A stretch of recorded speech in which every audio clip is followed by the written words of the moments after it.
சவுக்கு சங்கர் பெண் காவலர்களை வந்து இழிவுபடுத்தி அவதூறு பண்ணி அவங்க கண்ணிய குறைவா அநாகரிகமா வந்து பேசியிருக்காங்க. அப்படி பேசும்போது ஒரு ஊடகத்தில் வந்து ஒரு செய்தி வந்து வெளியிடுகிறது, தவறான செய்தி, அவதூறான செய்தி வெளியிடுதுன்னா அதை பேட்டி எடுத்தவர், சேனலுடைய ஓனரு, அவருடைய எடிட்டரு எல்லாருமே அவருக்கு வந்து பதில் சொல்ல கடமைப்பட்டவர். எல்லா சாதியிலையும் சாதி வெறியர்கள் இருக்கிறார்கள்.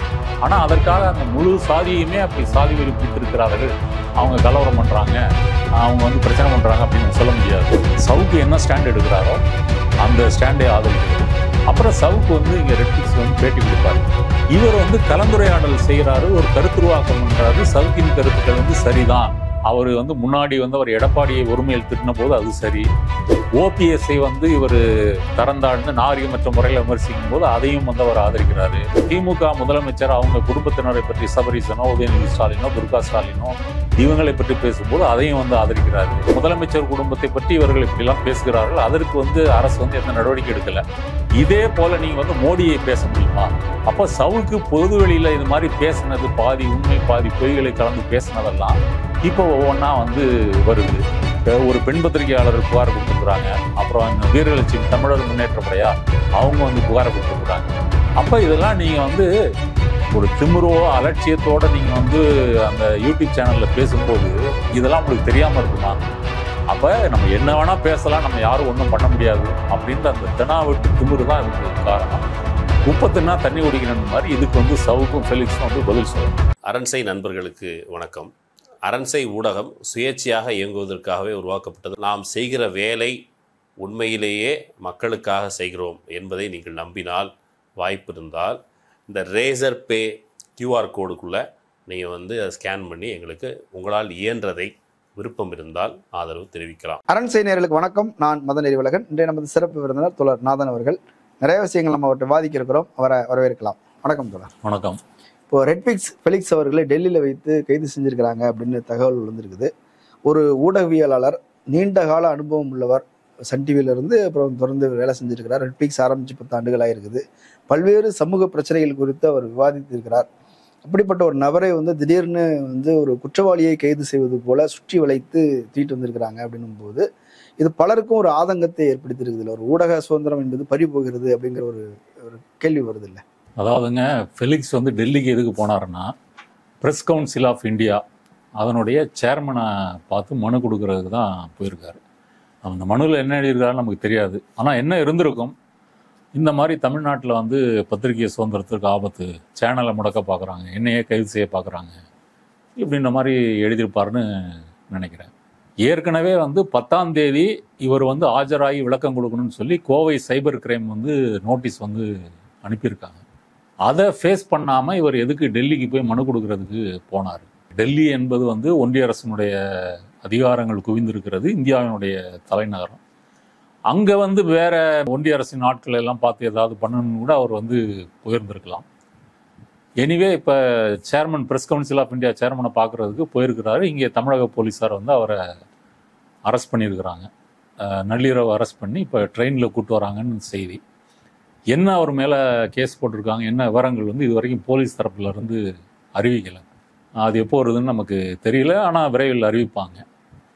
ஏற்கனவே சவுக்கோட இவர் நடத்திய அந்த உரையாடல் இருக்கு இல்லையா, அதை நேர்காணல்னு சொல்ல முடியாது.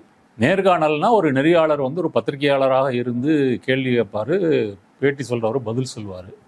பதில் சொல்கிறவர் சும்மா கதை விடுறாரு, அவதூறு பண்ணுறாரு அப்படின்னா நெறியாளர் குறுக்கிட்டு இப்படி பேசாதீங்க, இப்படி பேசக்கூடாது, பர்சனலாக பேசுகிறீங்க, இல்லை இதுக்கு என்ன ஆதாரம் இருக்குது, குறிப்பாக பேசுங்க, அந்த மாதிரி குறுக்கீடு செய்யணும். இப்போது சவுக்கு வந்து அந்த ஏடிஜிபி அருணை பற்றி பேசும்பொழுது என்ன பேசினார்ன்றதை அருண்குமார் ரொம்ப கேவலமாக பேசினார். குறிப்பாக வந்து பெண் காவலர்களை வந்து இழிவுபடுத்தி அவதூறு பண்ணி அவங்க கண்ணிய குறைவா அநாகரிகமாக வந்து பேசியிருக்கிறார். அப்படி பேசும்போது ஃபெலிக்ஸ் ஜெரால்டு வந்து என்டாஸ் பண்ணார். ஆமாம் தோழர், அதுக்காக தான் தோழர், நீங்கள் சொல்கிற மாதிரி தான் தோழர் அப்படின்னு சொல்லி அது வந்து கலந்துரையாடல் மாதிரி இருக்குது. நீங்கள் கேள்வி கேட்குறீங்க, நான் பதில் சொல்கிறேன். நான் இப்போ வந்து ஒரு தன்னடிச்சா ஏதோ வாய்க்கு வந்ததை உளறேன்னு வச்சுங்க, ஒரு நெறியாளராக நீங்கள் வந்து அதை கேட்டுக்கிட்டு சும்மா இருக்க முடியாது. இப்போ எல்லா யூடியூப் சேனல்களும் வந்து டிஸ்க்ளைமர் போடுறாங்க, இந்த நேர்காணலில் பங்கேற்கும் விருந்தினர்கள் கருத்துக்கு சேனல் நிர்வாகம் எந்த விதத்திலும் பொறுப்பாகாதுன்னு. சில யூடியூப் சேனல் வந்து காப்பிரைட் தான் எங்களுக்கு, கருத்துக்களுக்கு வந்து எங்களுக்கு நாங்கள் வந்து நாங்கள் பொறுப்பேற்க மாட்டோம் அப்படி சொல்கிறாங்க. என்ன போட்டாலும் ஒரு ஊடகத்தில் வந்து ஒரு செய்தி வந்து வெளியிடுகிறது, தவறான செய்தி, அவதூறான செய்தி வெளியிடுதுன்னா அதை பேட்டி எடுத்தவர், அந்த சேனலுடைய ஓனரு, அதனுடைய எடிட்டரு எல்லாருமே அதற்கு வந்து பதில் சொல்ல கடமைப்பட்டவர்கள். இதை நான் சொல்லலை. இல்லை, இதுதான் நான் கேட்குறேன். பதில் சொல்ல கடமைப்பட்டவர் அப்படின்னா நீங்கள் விளக்கம் கேட்குறீங்க, கொடுக்குறோம், அதோட பிரச்சனை இல்லை. ஆனால் நீங்கள் கைது செய்து உள்ளத்துக்கு வைக்கிறீங்க அப்படின்னும் போது தானே கேள்வி எழுது. ஆமாம், இப்போ ஒரு விளக்கம் சொல்வதற்கு பதிலாக முன்பினை கேட்டு இவர் வந்து சென்னை உயர்நீதிமன்றத்துக்கு எதுக்கு போனாரு? கைது செய்யப்படுவோம் என்று அப்படின்றதுக்கு போனாரு இல்லையா? இப்ப நீதிமன்றமே அவர் மிரட்டுற மாதிரி தானே பேசியிருக்குன்னு சொல்றாங்க. இல்ல, நீதிமன்றம் வந்து உத்தரவு தீர்ப்பெல்லாம் சொல்லல, ஒரு அப்சர்வேஷன் வந்து சொல்லியிருக்காங்க. என்ன சொல்லியிருக்கிறாங்கன்னா, இந்த பிரச்சனையில வந்து பேட்டி கொடுத்தவர் மட்டும் இல்ல, பேட்டி எடுத்தவரும் இதுக்கு வந்து அக்கௌண்டபிள் தான், அவரும் பொறுப்பானவர் தான். ஆக்சுவலா அவரை தான் A1 வந்து சேர்க்கணும். இதை வைத்து பார்க்கும்போது யூடியூப் சேனல்கள் எல்லாம் வந்து ஒரு நெறிமுறைப்படுத்த வேண்டிய அவசியம் வந்து அரசுக்கு வந்திருக்குது அப்படின்னு சொல்லி நீதிமன்றம் வந்து கருத்து தெரிவிச்சிருக்குது. தெரிவிச்சுட்டு நீ ஒரு வாரம் கழித்து பதில் சொல்லுங்கன்னு சொல்லி போலீஸுக்கு வந்து பதில் அளிக்க வந்து உத்தரவு போட்டிருக்குது. இப்போ நீதிமன்றமே இதை பேட்டி எடுத்தவரும் பொறுப்புன்னு சொல்வதற்கு காரணம் என்னன்னா, நான் ஏற்கனவே சொன்னது போல ஃபெலிக்ஸ் ஜெரால்ட் அந்த கருத்தை, சவுக்கு சங்கர் பேசிய அந்த கருத்தை உடன்பட்டு வந்து பேசியிருக்கிறார். அப்போ இது வந்து கருத்து தெரிவிப்பதற்கு சுதந்திரம் இருக்கு. ஆனால் அவதூறு செய்வதற்கு, ஒரு பிரிவு மக்களை வந்து இழிவுபடுத்துவதற்கு வந்து யாருக்கும் வந்து ரைட் வந்து கிடையாது. இன்னொரு உதாரணம், 2022 இதே ஃபெலிக்ஸ் ஜெரால்டு வந்து ஒரு முன்பினை கேட்டு ஹைகோர்ட் வந்து போறாரு. அப்போ அவங்க சேனல்ல கீதான்னு ஒரு அட்வொகேட் வந்து பேட்டி கொடுத்துருக்காங்க. அந்த பேட்டியில வந்து பெண்களை இழிவுபடுத்தினதா ஒரு வழக்கு, அதுல முன்பினை கேட்டு போறாரு. அப்போ உயர்நீதிமன்றம், ஜெயலலிதாவுடைய ஃப்ரெண்ட் அவங்க, அப்போ வந்து எனக்கு என்ன அவங்க என்ன பேசுனாங்க என்ன நமக்கு தெரியாது. அப்போ உயர்நீதிமன்றம் வந்து ஒரு தலையில கொட்டி இது மாதிரி நீங்க பேசக்கூடாதுன்னு மன்னிப்பு கேட்டு வாங்கி கொண்டு அவருக்கு வந்து முன்பினை வந்து கொடுத்துருக்குது. இது ஒன்று. இன்னொரு இதை நீங்க எடுத்தீங்கன்னு சொன்னா, இந்த மதன் ரவிச்சந்திரன் வீடியோவில் எக்ஸ்போஸ் பண்ற மாதிரி முக்குலத்தோர் பிரிவு மக்களை இவர் வந்து இழிவுபடுத்தியிருக்கிறார். யாரு? சவுக்கும் ஃபெலிக்ஸும். இது வந்து ஓப்பனாக வந்து அவங்க ரெட்ஃபிக்ஸ் யூடியூப் சேனலில் தான் பேசுகிறாங்க. சவுக்கு வந்து என்ன சொல்கிறாரு, தென் மாவட்டங்களில் ராமநாதபுரம், சிவகங்கை, மானாமதுரை இங்கிருந்து எந்த இளைஞர்களையும் வந்து சென்னையில் இருக்கிற ஐடி நிறுவனங்கள் வேலைக்கு எடுத்துக்கொள்ளாது. ஏன் அப்படி சொன்னால், அவங்களுடைய பின்னணி வந்து மறைமுகமாக என்ன சொல்ல வர்றாருன்னா, அவங்கெல்லாம் வந்து ஒரு கம்பெனியில் வேலை பார்க்கறதுக்கு தகுதியற்றவர்கள், எப்போதும் சண்டை சச்சரமாக இருப்பாங்க, சாதி வெறி பிடிச்சவங்கன்றத சொல்றாரு. முக்குலத்துவ சமூகத்தை அப்படி சொல்றாங்க. ஆமா, அப்படி ஒரு சமூகத்தையே அப்படி வந்து சொல்ல முடியுமா? எல்லா சாதியிலையும் சாதி வெறியர்கள் இருக்கிறார்கள். ஆனா அதற்காக அந்த முழு சாதியுமே அப்படி சாதி வெறி பிடித்திருக்கிறார்கள், அவங்க கலவரம் பண்றாங்க, அவங்க வந்து பிரச்சனை பண்றாங்க அப்படின்னு நம்ம சொல்ல முடியாது. இல்ல, அப்படின்னா சமூகமே இயங்க முடியாது. அப்போ வந்து அப்படியும் 2 பேரும் வந்து பேசியிருக்கிறாங்க. இப்போ 3வதா இந்த உதாரணம் இருக்குது. இது இல்லாம வந்து நீங்க வந்து இப்ப கள்ளக்குறிச்சி விவகாரமா இருக்கட்டும், கள்ளக்குறிச்சி வாரத்தில் அந்த மாணவியின் பெயரை குறிப்பிட்டு அந்த அந்த பெண்ணுக்கு ஒரு அஃபேர் இருக்குது அப்படின்னு சொல்லி அந்த ஸ்கூலுக்கு ஆதரவாக பேசியிருக்கிறாரு சவுக்கு, இதே ரெட்பிக்ஸில். அப்புறம் வந்து அங்கே வந்து போலீஸ் ஏன் ஆக்ஷன் எடுக்கலை? இப்போ அந்த கள்ளக்குறிச்சி கலவரத்தில் போலீஸ் வந்து தடியடி நடத்தி துப்பாக்கி சூடு நடத்தியிருக்குன்றது சவுக்கோட கருத்து. அப்படி நடத்திருந்தால் எத்தனை உயிர் போயிருக்கும்? அப்போ தமிழக அரசினுடைய உத்தரவுக்கு கட்டுப்பாடாக வந்து போலீஸ் வந்து அதை மினிமம் இதோட வந்து அதை இது பண்ணியிருக்கிறாங்க. பஸ்ஸு இதெல்லாம் எரிக்கப்பட்டதெல்லாம் வந்து உண்மைதான், ஸ்கூல் தாக்கப்பட்டது உண்மைதான். ஆனால் ஒரு மனித உயிர் கூட வந்து அங்கே இழக்கலை. ஆனால் ஸ்டெர்லைட்டில் வந்து 13 பேர் துப்பாக்கி சூட்டில் வந்து கொல்லப்படுறாங்க. அதை வந்து நியாயப்படுத்துகிறார். இப்போ நீங்கள் சொன்னது போல ஃபெலிக்ஸ் ஜெரால்டினுடைய ஆரம்பம் வந்து ஒரு பத்திரிகையாளராக அவர் தனது பயணத்தை வந்து ஆரம்பிச்சிருக்கலாம். ஆனால் அவர் சவுக்கினுடைய நண்பராக இருந்து கொண்டு சவுக்கினுடைய அஜெண்டாவுக்கு ஏற்ப அவர் வந்து டிராவல் பண்ணுறதுன்றது சமீப ஆண்டுகளாக வந்து நடந்திருக்குது. சவுக்கு என்ன ஸ்டாண்ட் எடுக்கிறாரோ அந்த ஸ்டாண்டை ஆதரிக்கிறது. அப்புறம் சவுக்கு வந்து இங்கே ரெட்பிக்ஸில் வந்து பேட்டி கொடுப்பார். பொதுவாக நான் ஒரு நல்ல பத்திரிகையாளர் என்பவர் வந்து இப்போ கரண் தாப்பர் எடுத்துக்கங்க. கரண் தாப்பர்லாம் நீங்கள் அந்த காலத்தில் பேட்டி எடுக்கும்போது பேட்டி வர்றவரை வந்து இவர் ப்ரிப்பேர் பண்ணிவிட்டு பேட்டி கொடுக்க வர்றவரை மடக்கி மடக்கி கேட்பார். ஒரு கருத்தை கூட முழுமையாக பேச விடாமல் அதுக்கு மடக்கி வந்து பேசுவார். நீங்கள் ரெட்பிக்ஸ் ஃபெலிக்ஸ் ஜெரால்டு என்னைக்காவது சவுக்கு சங்கரை மடக்கி பேசியிருக்கிறாரா? கரண் தாப்பர் மாதிரி தான் பேட்டி எடுக்கணும்னு எதுனா ஏதாவது வரையறை இருக்குதா என்ன? இல்லை, அது வந்து ஒரு முன்னுதாரணமான பத்திரிகையாளருக்கு ஒரு உதாரணமாக நான் வந்து அதை சொல்கிறேன். இவர் வந்து கலந்துரையாடல் செய்கிறாரு, ஒரு கருத்துருவாக்கம் பண்ணுறாரு, சவுக்கின் கருத்துக்கள் வந்து சரிதான் அவர் வந்து முன்னாடி வந்து அவர் எடப்பாடியை ஒருமையில் திட்டின போது அது சரி. அப்புறம் வந்து எடப்பாடிக்காக வேலை செய்து வந்து எடப்பாடி ஒரு மகத்தான ஆளுமை அப்படின்னு சொல்லி பேசும்போது அதையும் சரின்றாரு. ஓபிஎஸ்ஐ வந்து இவர் ஒரு தரந்தாழ்ந்து நாகரிகமற்ற முறையில் விமர்சிக்கும் போது அதையும் வந்து அவர் ஆதரிக்கிறாரு. அப்புறம் திமுக முதலமைச்சர் அவங்க குடும்பத்தினரை பற்றி சபரீசனோ உதயநிதி ஸ்டாலினோ துர்கா ஸ்டாலினோ இவங்களை பற்றி பேசும்போது அதையும் வந்து ஆதரிக்கிறாரு. இப்போ ஏற்கனவே போன நேர்காணலில் தோழர் மருதைன்னு சொன்னது போல இங்கே முதலமைச்சர் குடும்பத்தை பற்றி இவர்கள் இப்படிலாம் பேசுகிறார்கள். அதற்கு வந்து அரசு வந்து எந்த நடவடிக்கை எடுக்கலை. இதே போல நீங்கள் வந்து மோடியை பேச முடியுமா? மோடியினுடைய மனைவி வந்து பிரிந்து வாழ்கிறாரு. அந்த மோடியின் மனைவிக்கு ஒரு 5 அடுக்கு பாதுகாப்பு போட்டு வச்சிருக்கிறாங்க. இப்போ அமித்ஷாவினுடைய மகன் வந்து கிரிக்கெட் வாரியத்தினுடைய செயலாளராக வந்து இருக்கிறாரு. இதெல்லாம் நீங்கள் வந்து இன்னும் நோண்டி தனிப்பட்ட முறையில் அதெல்லாம் நீங்கள் பேச முடியுமா? பேசுனீங்கன்னா வந்து நீங்கள் உள்ளே இருப்பீங்க. அப்போ இங்கே தமிழ்நாடு என்பதனால வந்து இங்கே வந்து அரசியல் ரீதியாக தலைவர்களை நீங்கள் என்ன இழிவாக பேசினாலும் அதை வந்து அவங்க சகிச்சுக்கிறாங்க. அது ஒரு தேர்தல் அரசியலினுடைய ஒரு அங்கம் என்ற முறையில். ஆனால் இப்போ நடந்திருக்கிற பிரச்சனை வந்து அரசியல் தலைவர்களை தாண்டி பெண் காவலர்களை ஒட்டுமொத்தமாக இழிவுபடுத்துகின்ற ஒரு பேச்சு. அப்போ பெண்கள் வந்து இந்தியாவிலேயே வேலைக்கு போகிற பெண்கள் அதிகமாக வாழக்கூடிய மாநிலம் வந்து தமிழ்நாடு தான். இந்தியாவிலே நம்பர் 1 வந்து தமிழ்நாடு தான். தேசிய சராசரியை விட மிக அதிகமான விகிதத்தில் இங்கே பெண்கள் வந்து வேலைக்கு போகிறாங்க. அப்போ பெண்கள் பொதுவெளிக்கு வந்து கஷ்டப்பட்டு வர்றதை வந்து அதை வந்து ஊக்குவித்து உற்சாகப்படுத்தணும். அதில் ஏதாவது பிரச்சனை வந்தால் குறிப்பான புகார் விளக்கங்கள் தரவுகளோடு அதை வந்து அம்பலப்படுத்தணும் இல்லையா? இப்போ மீட்டு இயக்கம் வந்து வந்தது. இல்லை கலாஷேத்ராவில் வந்து அந்த மாணவிகள்லாம் வந்து தெருவுக்கு வந்து போராடுறாங்க. எதுக்கு போராடுறாங்க? அப்போ அந்த ஆசிரியர்கள் வந்து பாலியல் ரீதியாக துன்புறுத்தல் செய்கிறாங்க. இவ்வளவுக்கும் அந்த ஆசிரியர்கள் பார்ப்பனராக இருந்தாலும் அங்கே படிக்கிற பெரும்பான்மையான மாணவிகளும் பார்ப்பன சமூகத்தை சேர்ந்தவர்கள் தான். அவங்க வந்து போராடுறாங்க. இப்போ இதுக்கு நம்ம வந்து சப்போர்ட் பண்ணணும். அந்த மாணவிகளே தெருவுக்கு வந்து போராடும் போது அதை சப்போர்ட் பண்ணணும். இப்போ மல்யுத்த வீராங்கனைகள் வந்து டெல்லியில் வந்து போராட்டம் நடத்துனாங்க. அந்த பிரிஜ்பூஷன் சரண் சிங்கை அரெஸ்ட் பண்ணணும். இன்னைக்கு தான் நீதிமன்றம் வந்து இதில் வந்து முகாந்திரம் இருக்குது, அவர் மேலே வந்து வழக்கு பதிவு பண்ணணும்னு சொல்லி இன்னைக்கு வந்து அதை ஃப்ரேம் பண்ணணும்னு சொல்லி நீதிமன்றம் உத்தரவு கொடுத்துருக்குது. இது அந்த மல்யுத்த வீராங்கனைகள்லாம் ஆதரிச்சிருக்கிறாங்க. இந்த மாதிரி பிரச்சனைகள் வரும்போது பெண்கள் வந்து பொதுவெளியில் எப்படி வந்து ஒரு துன்புறுத்தப்படுகிறார்கள் என்பதற்கு ஆதரவளிக்கணும். ஆனால் நீங்கள் வேலைக்கு வர்றது, வேலையில் வந்து பதவி உயர்வு பெறுறது, வேலையில் நீங்கள் டிரான்ஸ்ஃபர் பெறுவது, இதெல்லாம் நீங்கள் அட்ஜஸ்ட்மெண்ட் செஞ்சுட்டு நீங்கள் வாங்குறீங்கன்றது என்ன பேச்சு? இது கருத்து சுதந்திரமா? இது வந்து அவதூறு. இதை ஃபெலிக்ஸும் சேர்ந்து வந்து இதை செஞ்சிருக்கிறான்றதான் நம்மளுடைய விமர்சனம். அப்போ உப்பு தின்னா தண்ணி குடிக்கணுன்ற மாதிரி அதுவும் அவருக்கு பதில் சொல்லணும். இல்லை, நீங்க சொல்றது சரிதான். இப்போ திரு சீமான் அவர்கள் இப்போ கண்டன அறிக்கை விட்டுக்கிறார். என்னென்ன அவர் என்ன சொல்றாரு அப்படின்னா, சவுக்கு சங்கர் பேசினார், அது தவறு, தம்பி அப்படி பேசிடக்கூடாது.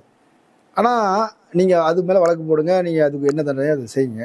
ஒரு ஊடகம் அதை எப்படி பொறுப்பாக்க முடியும் அப்படின்னு ஒரு கேள்வி இருக்குல்ல. அன்பு தம்பி ஃபெலிக்ஸ் ஜெரால்டுன்னு சொல்லி பேசியிருக்கிறார். இப்போ சீமானை பொறுத்த வரைக்கும் அவர் வந்து இங்கே திமுகவை எதிர்ப்பை வைத்து தான் அவருடைய அரசியல் வந்து இங்கே உயிர் வாழுது. அப்போ திமுகவை வந்து தாக்கி பேசுகின்ற யாராக இருந்தாலும் அவருக்கு ஃப்ரெண்டு தான். அவங்க எந்த கட்சி, என்ன பின்னணி, பத்திரிகையாளர், அதெல்லாம் அவருக்கு வந்து பிரச்சனை இல்லை. இப்போ ரெட்பிக்ஸ் ஃபெலிக்ஸினுடைய இன்னொரு முகம் வந்து என்னன்னா, அவர் தீவிரமான சீமானுடைய ரசிகர், நாம் தமிழருடைய ஆதரவாளர். சீமானையே கேவலமாலாம் தமிழில் வச்சு நிறைய வீடியோ போட்டுக்கிறாங்க. அது போட்டிருக்கிறாங்க. பின்னாடி அது வந்து சவுக்கு எடப்பாடிக்கெல்லாம் போய் வந்த பிறகு சாட்டை துறைமுருகனெல்லாம், இப்போ சாட்டை திருமுருகன் ஞாபகம் வருது.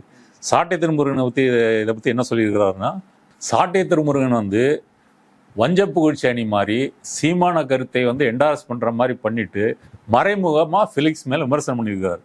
அவர் என்ன ட்வீட் போட்டிருக்கிறாருன்னா, மூத்த பத்திரிகையாளர் ஃபெலிக்ஸ் அவர்களின் கைது உண்மையாக கண்டிக்கத்தக்கது.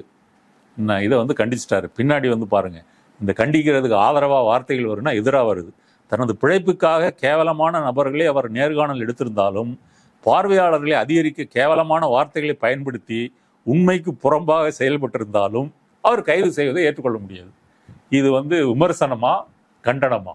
இல்ல, அவரும் ஏற்கனவே கண்டிச்சு வீடியோ போட்டுக்கிறாருல்ல, ஃபெலிக்ஸே போட்டிருக்கிறாரு. வீடியோ போட்டுக்கிறாரு. அப்ப நாம் தமிழர்ல முக்கியமான ஒரு தலைவரா இருக்கக்கூடிய, யூடியூப்ல வந்து அதிக சந்தாதாரர்களை வைத்திருக்கக்கூடிய சாட்டை துறைமுருகனே ஃபெலிக்ஸ் வந்து இதுக்கு வந்து ஒர்த்து கிடையாது அப்படின்றத தெரிவிச்சிருக்காப்புல. கீழே வந்து சில தம்ப்நெயில வந்து ஆட் பண்ணியிருக்காப்புல. அது ஈனப்பிறவி சீமான் பிச்சை எடுத்து பிழைக்கிறார், செய்தியாளரை அவமதித்த சாட்டை துறைமுருகன், அப்புறம் வந்து நேரில் பார்த்த சாட்சி சாட்டை திருமுருகன் செய்தது என்ன, சிக்கிய சிசிடிவி காட்சி, இதெல்லாமே வந்து ரெட்பிக்ஸில் வந்த தம்ப்நெயில், நாம் தமிழில் நடப்பது என்ன, சீமான் என்னை ஏன் கட்சியிலிருந்து வெளியேற்றினார் வெற்றிக்குமரன், இதெல்லாம் வந்து போட்டிருக்கார். அப்போ நாம் தமிழர் கட்சி வந்து பிஜேபியோட பி டீமாக இருக்குது, அப்புறம் வந்து அதிமுகவினுடைய பி டீமாக இருக்குது. இப்போ இந்த காலத்தில் வந்து அவங்க இறங்குமுக காலத்தில் வந்து இதெல்லாம் வந்து போடுறாங்க. ஆரம்ப காலத்தில் வந்து சீமானை வந்து யூடியூப்பில் மூலமாக பிரபலப்படுத்தியது வந்து ஃபெலிக்ஸ். அதற்கு ஒரு நன்றி கடனாக வந்து சீமான் இதை வந்து சொல்லுகிறார். ஆனால் அவருக்கு முழு நன்றி கடன் இருக்க முடியாது, அவர் நமக்கு விரோதின்றதை சாட்டை துறைமுறையின் வந்து சொல்றாரு. இப்போ சீமான் வந்து தம்பி பேசியிருக்க கூடாது, தவறான கருத்துன்னு சொல்றாரு. அப்போ தம்பி சவுக்கு சங்கர் பேசின அதே கருத்தை சீமானுடைய இன்னொரு தம்பியான ஃபெலிக்ஸும் அந்த கருத்தை வந்து ஒத்து பாடி அதை வந்து உடன்பட்டு போகிறாரே, அந்த விதத்தில் அவர் கண்டிக்கிறாரா? கண்டிக்கிறதுக்கு போல என்ன சொல்றாரு, அது வந்து நீங்கள் பேட்டி கொடுக்குறவர் மேலே கைது பண்ணுங்க, வழக்கு போடுங்க, சட்ட ரீதியாக நடவடிக்கை எடுங்க. பேட்டி எடுத்தவரெல்லாம் நீங்கள் வந்து பொறுப்பாகினீங்கன்னா அப்புறம் எப்படி ஊடகங்கள் நடத்த முடியும் அப்படின்னு வந்து சொல்கிறாரு. சீமான் சொல்கிற கருத்து சுதந்திரம், ஊடக சுதந்திரத்தை பரிசீலித்து பார்த்தா ஃபெலிக்ஸ் வந்து டெல்லி போனது வந்து பிரஸ் கவுன்சில் ஆஃப் இந்தியாவினுடைய சேர்மனை பார்க்குறது. இந்தியாவினுடைய ப்ரெஸ் ஃப்ரீடம் இண்டெக்ஸ் நம்பர் என்ன? 180 நாடுகளில் நம்ம 159வது இடத்துல இருக்கிறோம். அதாவது நம்பர் அதிகரிக்க அதிகரிக்க அந்த நாட்டில் வந்து பத்திரிகை சுதந்திரம் இல்லைன்னு அர்த்தம். அப்போ மோடி ஆட்சிக்கு வந்த 10 ஆண்டுகளில் இங்கே பல பத்திரிகையாளர்கள் வேட்டையாடப்பட்டிருக்கிறாங்க. நம்ம வாத்திரையில் பேசும்போது அதை முழு பட்டியலை வந்து கொடுத்துருக்குறோம்.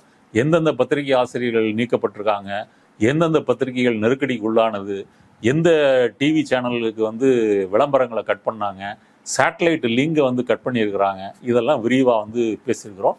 இன்று வந்து ஒரு வழக்கினுடைய தீர்ப்பு வந்து வந்திருக்குது. நரேந்திர தபோல்கர், மகாராஷ்டிரா பூனாவை சேர்ந்த அவர் வந்து ஒரு முற்போக்கு எழுத்தாளர்.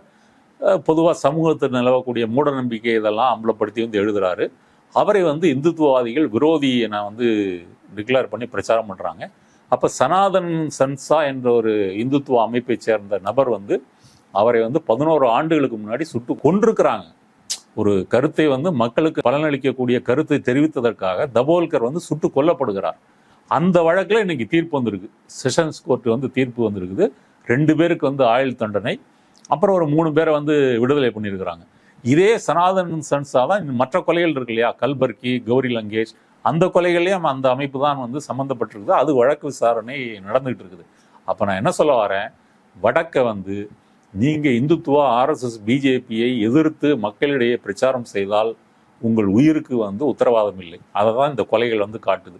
அப்புறம் பீமா கோரேகான் கேஸ் என்ன, பல சமூக செயற்பாட்டாளர்கள், வழக்கறிஞர்கள், எழுத்தாளர்கள் அத்தனை பேரும் மோடியை கொல்ல சதி செய்தார்கள்னு சொல்லி எத்தனை பேர் வந்து உள்ள போயிருக்கிறாங்க. இந்த சுதந்திரத்துக்கெல்லாம் குரல் கொடுக்காத, இதுக்கெல்லாம் இந்த பேரே சீமானுக்கு முதல்ல தெரிஞ்சிருக்குமான்னு தெரியல. எத்தனை பேர் கொலை பண்ணியிருக்கிறாங்க, எத்தனை பேர் சிறையில் இருந்து இருக்கிறாங்க.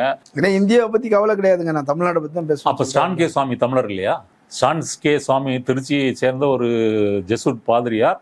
அவர் வந்து அங்கே ஜார்க்கண்டில் வந்து பழங்குடி மக்கள்கிட்ட வந்து வேலை செய்கிறாரு.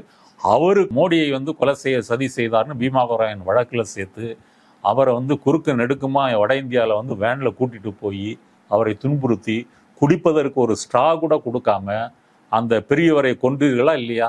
இப்போ அந்த தமிழனுக்காக சீமான் என்னைக்காவது பொங்கியிருக்காரா? அப்போ உண்மையான பத்திரிகை சுதந்திரம், உண்மையான சமூக செயற்பாட்டாளர்கள், அவங்களுக்கு குரல் கொடுக்காத சீமான் இப்படி பெண்களை இழிவுபடுத்துகின்ற வேலையை செய்யக்கூடிய சவுக்குக்கு உடந்தையாக இருக்கின்ற ஃபெலிக்ஸுக்கு ஆதரவாக இருக்கிறது என்பது வந்து கண்டிக்கத்தக்கது. இதில் சீமான் தான் கண்டிக்கப்பட வேண்டியது. சவுக்கை வந்து அவர் பேசியதற்காக கைது செஞ்சுருக்கிறாங்க. பேசின வீடியோ யூடியூப்ல இருக்குது. அந்த வகையில் காவல்துறை உள்ளே போய் எல்லாத்தையும் சோதனை நடத்தியிருக்கிறாங்க. வீட்டில் போய் கஞ்சா இருக்குதுன்னு தூக்கிட்டு வராங்க, அலுவலகத்தில் போய் கஞ்சா இருக்குதுன்னு தூக்கிட்டு வராங்க, காரில் போய் கஞ்சா இருக்குதுன்னு முதல்ல 300 கிராம்னு சொன்னாங்க, அப்புறம் 3 கிலோன்னு சொல்கிறாங்க. இப்போ இப்படி வந்து அவரை சுற்றி வந்து அவர் கஞ்சா விற்பனை செய்கிறார் என்பது போல ஒரு தோற்றத்தையா, அல்லது வந்து அவர் கஞ்சா வாங்கி வச்சுட்டு அவர் அதை பயன்படுத்துறாருங்கிற தோற்றத்தையா, எதற்காக இப்படி ஒரு கஞ்சாவை சுற்றி அவரை வந்து வலைப்பின்னல் உருவாக்குறாங்கன்னு ஒரு கேள்வி வருது இல்லை? சீமான் அதை கண்டிக்கிறாரு. கஞ்சா சங்கர்னு சொல்ல போறீங்களான்னு கேட்குறாரு. இதுக்கு வந்து சவுக்கு சங்கருக்காக கோயம்புத்தூரில் ஆஜராகி அந்த வழக்கறிஞர் கோபாலகிருஷ்ணன் நினைக்கிற ஒரு பேர், இவர் வேலுமணியோட வக்கீல். அந்த வக்கீல் என்ன சொல்கிறாரு, நீங்கள் கஞ்சா கேஸ் போடுறதா இருந்தால் போடுங்க, நீதிமன்றம் அது உண்மையான நீதிமன்றம் வந்து சொல்லட்டும், அதை நாங்கள் சட்டப்படி நாங்கள் வந்து அதை சந்திக்கிறோம் அப்படின்னு அவர் வந்து சொல்லியிருக்காரு. சட்டப்படி சந்திக்கிட்டோம். இப்போ சவுக்கு படுத்த கஞ்சா பயன்படுத்துகிறாரா இல்லையான்னு நமக்கு தெரியாது. போலீஸ் வந்து அதை சொல்லியிருக்குது, கஞ்சா பிடிச்சதா சொல்லியிருக்கு. ஆனால் இதில் ஒரு முகாந்திரம் இருக்குது என்பதற்கு ஆதாரமாக மதன் ரவிச்சந்திரன் வீடியோவை வந்து நம்ம சொல்லலாம். லியோ ஸ்டாலின் அவர் வந்து எப்படி கேமரா முன்னாடி வந்து எப்படி அந்த போதைக்கு ஆட்பட்ட ஒரு நபர் போல எப்படி அவர் பேசுகிறாரு நடந்துக்கிறாரு என்பதால் மதன் ரவிச்சந்திரன் வீடியோவே போட்டிருக்காப்புல. அப்புறம் சவுக் ஆபீஸுக்கு கஞ்சா வந்து எங்கேருந்தெல்லாம் சப்ளை ஆகுதுன்றது பேரெல்லாம் குறிப்பிட்டு வந்து சொல்லியிருக்காப்புல. அப்போவே வந்து போலீஸ் வந்து அதை விசாரித்து நடவடிக்கை வந்து எடுத்திருக்கணும். ஒரு பொதுவெளியில் ஒரு நபர் வந்து குறிப்பிட்ட ஆஃபீஸில் வந்து இப்படி கஞ்சா இருக்குது பயன்படுத்துகிறாங்கன்னு சொன்னால் அப்போவே போலீஸ் வந்து நடவடிக்கை எடுத்திருக்கணும். அதனால் அப்படி ஒரு முகாந்திரம் இருக்குன்றது தான் அப்படி நமக்கு படுது.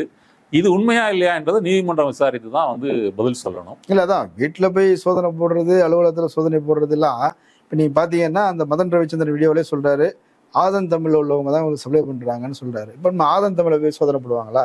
இது ஒரு பெரிய நெருக்கடியை உருவாக்குது இல்லை ஊடகத்துறைக்குள்ள? இல்லைங்க, இப்போ போதைப் பொருள் பழக்கத்துக்கு எதிராக தமிழ்நாட்டில் வந்து கொலை நடக்குது, சண்டை நடக்குது, சச்சரவு நடக்குதுன்னு சொல்கிறீங்க. இவங்கெல்லாம் வந்து சோஷியல் மீடியா இன்ஃப்ளூயன்சர்ஸாக இருக்கிறாங்க. அப்போ இவர்களை பற்றி ஒரு பொதுவெளியில் வந்து ஒரு குற்றம் வைக்குதுன்னு சொன்னால் அது போலீஸு அதுக்கு வந்து முகாந்திரம் இருக்குதா உண்மையா இல்லையான்னு விசாரிக்கணுமா இல்லையா? அப்போ தமிழக போலீஸ் வந்து அப்போ வந்து அதை விசாரிக்காமல் இருந்தது தவறு. இப்போ வந்து லேட்டாக வந்து அதை விசாரிக்கிறாங்க. இப்போ வீடுகளை உடைத்து சோதனை பண்ணுறாங்க, இது பண்ணுறாங்க, உள்ளே இருக்கிற ஆவணங்கள் சிஸ்டம் அது இதெல்லாம் என்ன எடுத்துருக்குறாங்கன்னா, பொதுவாக போலீஸ் வந்து இந்த மாதிரி வழக்குகளில் வந்து ஒரு இடத்துல பிடிச்சாங்கன்னா வீட்டை சோதனை செய்வது என்பது வந்து கஞ்சா வழக்கில் வந்து பின்பற்றக்கூடிய ஒரு நடைமுறை தான். ஒரு கால் சவுக்கு இதுல எல்லாம் சம்மந்தம் இல்லை அப்படின்னா ஒரு நீதிமன்றத்தில் சொல்லிட்டு வந்து அதை நிரூபிச்சுட்டு ஒரு வெளியே வரட்டும். இன்னொரு ஆங்கிள் வந்து போலீஸ் வந்து பழி வாங்குகிறதா அப்படின்னு சொன்னால் அது நமக்கு வந்து தெரியாது. நம்மளுடைய ஸ்டாண்ட் பாயிண்ட் என்ன, இந்த பெண்களை வந்து அவதூறாக பேசியிருக்கிறார், அதுக்காக அவர் கைது செய்யப்பட்டிருக்கிறாரு. பல இடங்களில் வந்து பெண் போலீஸார் வந்து அவருக்கு எதிராக வந்து புகார் கொடுத்துருக்குறாங்க. அந்த புகாரின் மேலே வந்து வழக்கு பதிவு செய்கிறாங்க. இப்போ அந்த பெண்கள் மட்டும் இல்லை, இந்த சிஎம்டிஏ இருக்கு இல்லையா, சென்னை சிஎம்டிஏ, இந்த கிளாம்பாக்கம் பஸ் ஸ்டாண்டு பிரச்சனையில் வந்து பிவிஜின்னு ஒரு நிறுவனம் வந்து டெண்டர் எடுக்கிறாங்க. அப்போ டெண்டர் எடுக்கும்போது அந்த டெபாசிட் பண்ண வேண்டிய அமௌண்ட்டை வந்து அவங்க 20 நாளோ 30 நாளோ தள்ளி வந்து கட்டியிருக்கிறாங்க. இது வந்து ஃப்ராடு ஊழல் அப்படின்னு சொல்லி சவுக் சங்கர் ஒரு டாக்குமெண்ட்டை வந்து வெளியிடுறாரு. டாக்குமெண்ட் மட்டும் இல்லை, அதில் சொல்லவும் செய்கிறார், வேற எந்த நிறுவனமும் இதில் கலந்துக்கல, ஒரே ஒரு நிறுவனத்தை மட்டும் தான் கலந்து வச்சிருக்கிறாங்க, இதில் ஏதோ ஒரு ஊழல் இருக்குது, மோசடி இருக்குது அப்படிலாம் சொன்னாங்க. இப்போ அந்த டாக்குமெண்ட் வந்து ஃபோர்ஜரி டாக்குமெண்ட்னு மாரிதாஸ் சொல்றாரு. மாரிதாஸ் வந்து அந்த நிறுவனம் ஆக்சுவலாக அந்த உரிய தேதிக்குள்ள பணம் கட்டிட்டாங்க, டெபாசிட் பண்ணிட்டாங்க. ஆனால் தாமதமாக கட்டியிருக்கிறதாக அந்த தேதியை மாற்றி அந்த ஃபோர்ஜரி செய்யப்பட்ட டாக்குமெண்ட்டை தான் சவுக்கு வந்து பொதுவெளியில் வந்து அதை வெளியிட்டிருக்கிறாரு. இது சவுக்கு தெரிஞ்சு செய்தாரா தெரியாமல் செய்தாரா தெரியாதுன்னு மாரிதாஸ் சொல்கிறாப்புல. அப்போ இது ஒரு கேஸு. அப்போ இந்த கேஸெல்லாம் விசாரிக்கப்பட வேண்டியது தானே. அப்போ சிஎம்டிஏ வந்து வழக்கு அவங்க புகார் கொடுத்துருக்காங்க, அந்த வழக்கிலையும் கைது செய்யப்பட்டிருக்கிறாரு. அப்போ சவுக்கு பொதுவெளியில் இது மாதிரி பேசினது பாதி உண்மை பாதி பொய்களை கலந்து பேசினதெல்லாம் இப்போ ஒவ்வொன்றா வந்து வருது. ஒரு பெண் பத்திரிகையாளர்கள் புகார் கொடுத்துருக்குறாங்க. அப்புறம் வீரலட்சுமி தமிழர் முன்னேற்றப்படையா அவங்க வந்து புகாரை கொடுத்துருக்குறாங்க. அப்போ இதெல்லாம் நீங்கள் வந்து ஒரு திமிரோ அலட்சியத்தோடு நீங்கள் வந்து அந்த யூடியூப் சேனலில் பேசும்போது இதெல்லாம் உங்களுக்கு தெரியாமல் இருக்குமா? அப்போ நம்ம என்ன வேணால் பேசலாம், நம்ம யாரும் ஒன்றும் பண்ண முடியாது அப்படின்ற அந்த தெனாவெட்டு திமிரு தான் இதுக்கு காரணம். உப்பத்துனா தண்ணி குடிக்கிறன்னு மாதிரி இதுக்கு வந்து சவுக்கும் ஃபெலிக்ஸும் வந்து பதில் சொல்லணும். இல்லைங்க, இப்போ நீங்கள் ஒரு கேஸுக்கு ஒரு பிரச்சனைக்கு ஒரு வழக்கு போடுங்க. கோயம்புத்தூரில் ஒரு வழக்கு போடுறீங்க, திருச்சியில் ஒரு வழக்கு போடுறீங்க, இது வரைக்குமே 4-5 வழக்குகள் போட்டாச்சு. இது இல்லாமல் ஏகப்பட்ட வழக்குகளை ஒரே நேரத்தில் சேர்க்குறீங்க. இப்போ சவுக்கு மேலே 22 வழக்கு தாண்டியாச்சு. இப்போ ஃபெலிக்ஸ் எல்லா வழக்குலையும் இணைப்பாங்க. இப்படின்னும் போது இவ்வளோ வழக்குகளை போடும்போது அது ஒரு மற்றவங்களுக்கு ஒரு பீதியை ஏற்படுத்துது இல்லை? ஒரு சீமான் சொல்றாருல, பயத்தை காட்டுதுன்னு சொல்றாரு. தமிழ்நாட்டில் வந்து 1,10,000 என்னமோ போலீஸார்கள் இருக்கிறாங்க. அதில் கணிசமான அளவு பெண்கள் வந்து இருக்கிறாங்க. ஒரு 10% இருப்பாங்கன்னு வைப்போம், கூடவே இருப்பாங்க. ஒரு 50 ஆண்டுகளாக தான் வராங்க. இப்போ இந்த வரக்கூடிய இந்த பெண்கள்லாம் யாரு? ஒரு பணக்கார வீட்டு பெண்கள்லாம் கிடையாது. ஒரு எஸ்சி எஸ்டி பிசி எம்பிசி இந்த பிரிவை சேர்ந்த ஏழைகள் நடுத்தர வர்க்கத்தை சேர்ந்த பெண்கள் தான் நிறைய பேர் வராங்க. இது ஒரு வேலைன்னு சொல்லி வந்து வராங்க. அப்போ இந்த சமூகம் அத்தனை பேரையுமே வந்து சவுக்கு வந்து இழிவுபடுத்திருக்கிறாரா இல்லையா? அதனால அத்தனை பேருக்கும் வந்து இதை புகார் கொடுப்பதற்கு உரிமை இருக்கு. முசிறியில் புகார் கொடுத்துருக்காங்க, திருச்சியில் கொடுத்துருக்குறாங்க, கோயம்புத்தூரில் கொடுத்துருக்குறாங்க, சென்னையில் கொடுத்துருக்குறாங்க அப்படின்னு சொன்னால் கொடுக்கலான்ற அதில் என்ன தப்பு இருக்கு? நீ எல்லாரையும் தானே சொல்லியிருக்கிற, நீ ஒருத்தரை சொன்னியா 2 பேரை சொன்னியா? அப்போ சவுக்கும் ஃபெலிக்ஸும் சேர்ந்து கொண்டு வந்து மொத்த பெண் காவலர்களையும் ஒட்டுமொத்தமாக தான் அவங்க வந்து அவதூறு செஞ்சு பேசியிருக்கிறாங்க. அப்போ அவ்வளோ பேர் வந்து அவங்க வந்து கேஸ் கொடுக்கறதுல என்ன தப்பு இருக்கு? இதன் மூலமா அது பொது வெளியில இந்த மாதிரி பெண் காவலர்கள் இழிவுபடுத்தி பேசுவதை வந்து தடுத்து நிறுத்தணும் அப்படின்ற இதுக்காக வந்து கொடுக்கட்டுமே. நீ பேசுனவன் வந்து அதுக்கு உறுதியா இருந்தா நீ அதை சட்டப்படி சந்தி. எத்தனை பேர் போட்டா உங்களுக்கு என்ன? ஃபெலிக்ஸ் அழைச்சிட்டு வராங்க. இப்போ நாளைக்கு ஆஜர்படுத்தும் போது என்ன நடக்குதுங்கிறத பார்க்கலாம். நம்ம தொடர்ந்து அது குறித்து பேசலாம். கலந்து கொண்டு கருத்துக்களை பகிர்ந்து. நன்றி. நேரில் மற்றொரு விருந்தினரோடு மீண்டும் சந்திக்கலாம். நன்றி.